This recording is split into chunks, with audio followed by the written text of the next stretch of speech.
This is a unique strategy. The Commission has never done a strategy like this. The Commission has never worked in a way like this before, actually.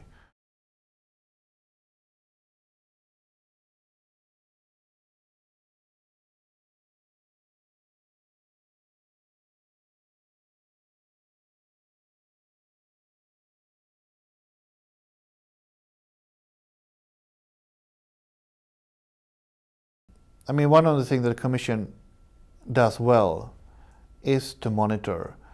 It is to push and also to sort of make things happen in a way. I mean, that's really the strength of the Commission, that once it's like a big steamship, once it turns in one direction, it really goes in that direction. It is only good that the Commission is taking the lead, and I think it's important that the Commission is in a listening mode, listening to regional actors, what they believe are the most important subjects that should be included in the strategy.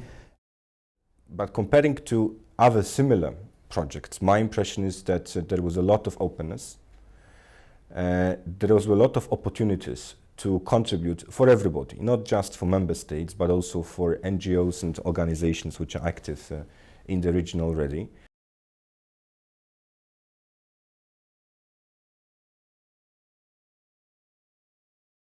The strategy does not provide new funds, and some look at this as a major drawback and a problem. But at the same time, we have to make better use of the resources at hand. There's not a lack of money, really. But only for the structural funds, we talk about 55 billion euros.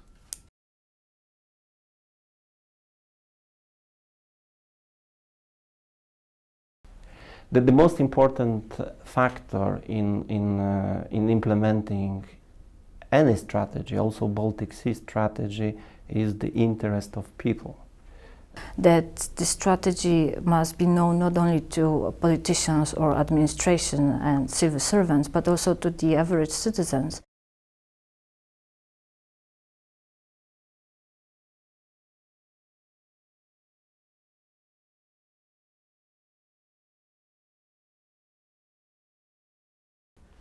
The single most important factor for the success of the strategy will be the coordination of efforts which are taking place around the Baltic Sea. So it means that we need efficient channels of communication between member states and, of course, between other stakeholders. This has to be created by all the networks, all the NGOs, all those who are already active when it comes to promote closer cooperation across the borders in our region. Political, because some political decisions have to be taken that are not always easy. The crucial thing is the interest and commitment of member states to really show the will of implementing that project. And also the role of the Commission is quite important as a facilitator in coordination, but also in active management of the process.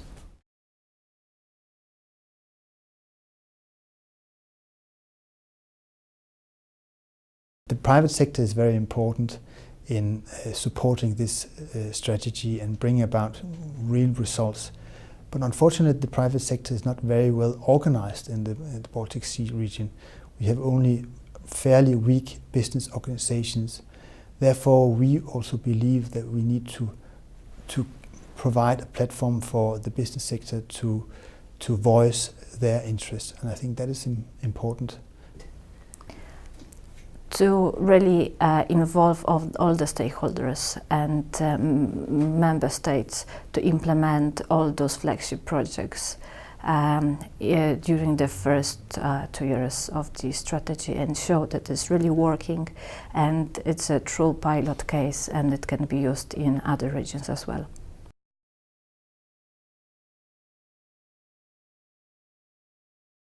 I grew up during the Cold War, when the region was divided and where it was not possible for me for many years to go to the Baltic countries even to Poland.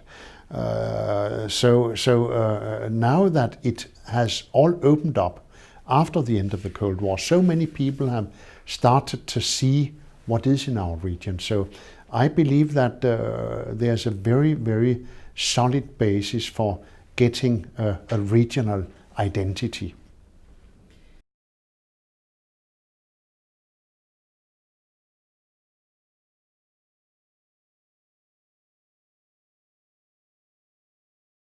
I think that there might be many aspects of the identity, but just to get to know your neighbors better, I think it's really important.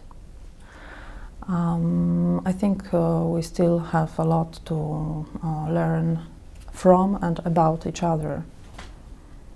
It is important to support the idea that in this part of the world we are capable of working more closely together, but we don't all need to carry this vision, we just need to do it.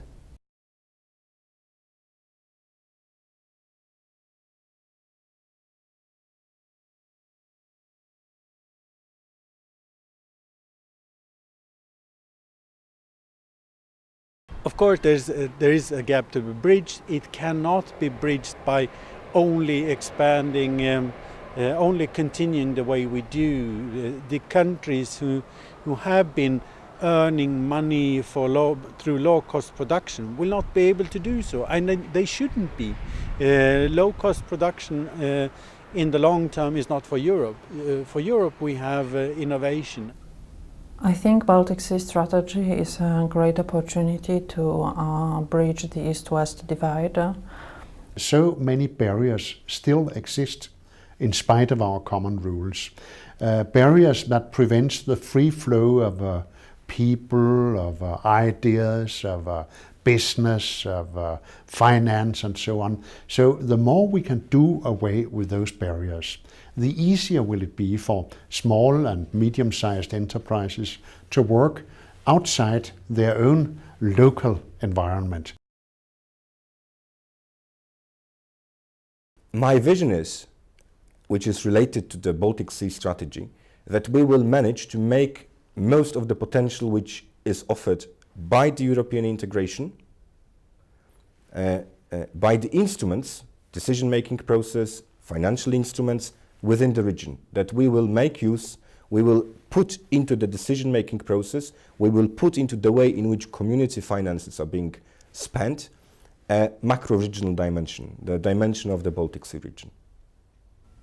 The governments and also the people are much more aware that what we do affects others, and we must take consideration to how it affects others when we take the decisions. So it's much more, much better awareness of the codependency that we actually have in the region.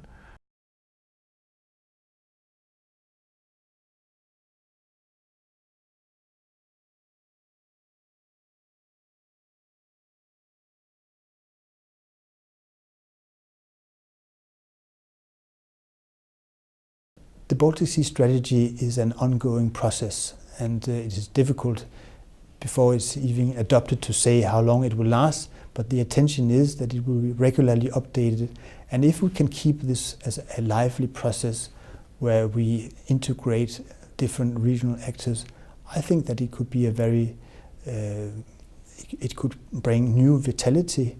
There's a possibility of supporting each other, lifting you up, using the potential so much better than you have used them so far. I think this brings a light of hope to a region that should not be allowed to become too depressed. Well, I hope in 10 years it will be easy to access the region by rail, road or air transport. And I hope that in 10 years there will be a regional Baltic Sea brand that it will be recognized not only in the region, not only in Europe, but also in the whole world.